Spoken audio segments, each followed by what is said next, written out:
been around for 20 years. You made $40 million. You've helped hundreds of thousands of people, I'm sure, around the world. During this process, was there any major defining moment, some moment where something just clicked and you went, oh, and then your business was completely different from that point forward?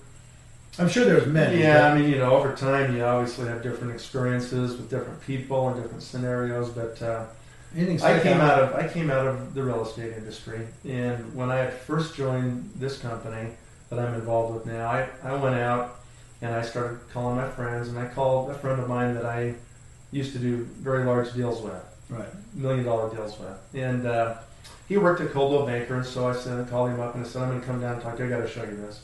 And I remember walking in to his office, and he was busy, and the secretary said, go into the conference room, he'll be in a minute. And I remember sitting there with my bag and my products and stuff, and I'm thinking, okay, I'm going to, you know, pitch this guy on this, and he's a friend of mine, and, you know, I'm going to make it happen. And he came in the conference room, and he goes, what's up, you know, I'm real busy, what's going on, what do you got? And I said, well, you know, I've got this thing that I am really excited about. I think it's the greatest opportunity I've ever seen in my life. And he goes, well, what is it? And I said, give me your hand. And I grabbed his hand, and I went, squirt, squirt, right, squirt, like that. And he just stopped, and he kind of pulled his hand away, and the lotion's dripping through his fingers, and it's going splat, splat yeah, on the glass tabletop.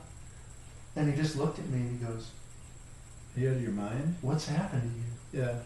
You know, what's happened to you? You know, we used to do multi-million-dollar real estate deals, businessman, and you're selling hand cream? You know? And I could kind of tell right then, I thought, he's going to destroy me. right, He's gonna steal my dream. He's gonna crush my confidence, my ego. You know, I didn't have the words to say. I didn't know what to say. I didn't know how to combat him. You know, with what he was saying, and I could tell that he was sincere in what he was saying, but he was also being a little vindictive. He was kind of being a little bit mean, mean-spirited maybe, or whatever. You know, and maybe it was he just said, oh, this is another one of those network marketing deals or whatever, and you know, I'm gonna crush this guy or whatever. And I don't know that he was intentionally doing it, but it was kind of happening that way. And I felt threatened. I thought, you know, I'm doing this, and I want to do this, and I think I understand why I'm doing this, but now I'm not sure why I'm doing this, now that he's right here in this moment, right in my face, you know? And I just said, you know, I'm really sorry. This is a mistake. And I said, I'm going to leave. And I just packed up all my stuff. And I walked out, and I was so angry at myself. And I remember going down the elevator, and I get into the parking structure, and I'm so mad. I remember I opened that car door, and I took that bag, and I threw that bag as hard as I could, and it smacked against the other door and fell down on the floor. And I sat there just white-knuckled, gripping the steering wheel, and I'm thinking to myself, you know, why didn't you say something? right, You know, why didn't you defend yourself, you know?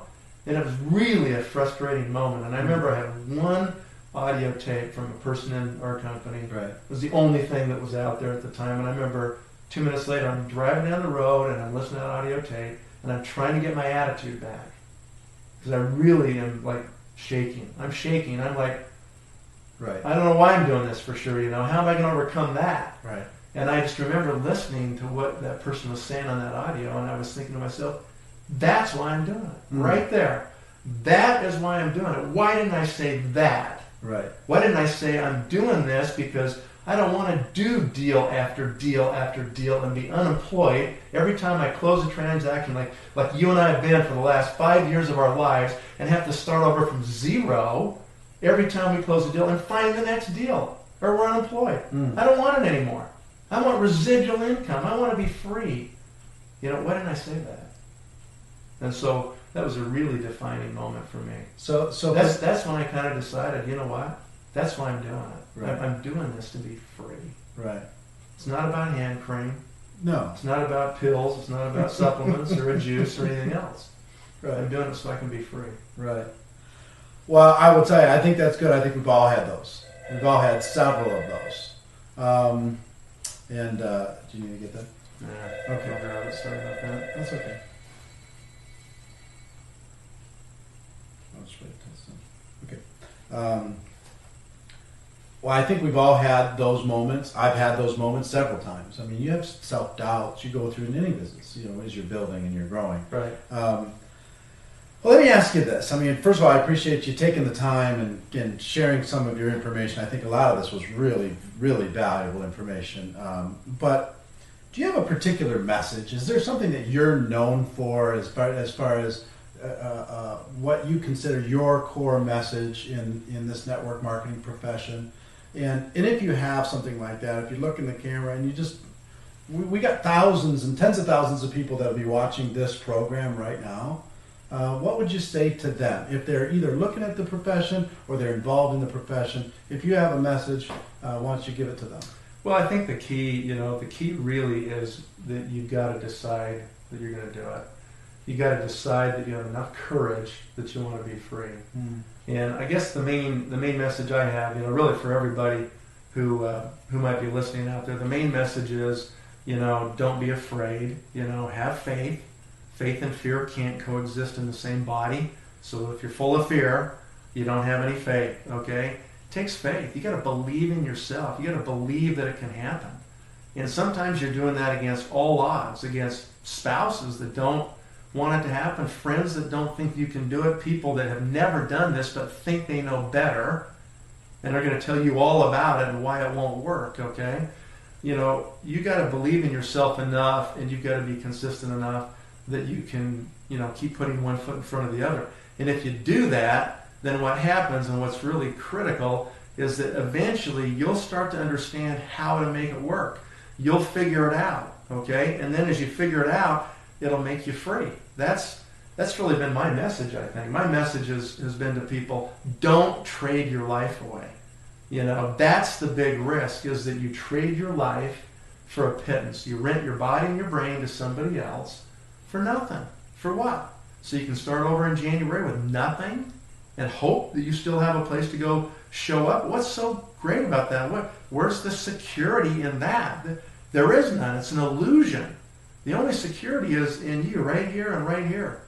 That you're willing to be focused and consistent, and you're willing to exercise faith. And if you're willing to do those two things, you can do it. Well, thank you very much. I appreciate you taking the time. Ladies and gentlemen, here's what I would ask you to do. With great information like this, and there's going to be much more coming, at the end of this program, comment. Put your comments. Did you like it? Did you hate it? Did you agree or disagree?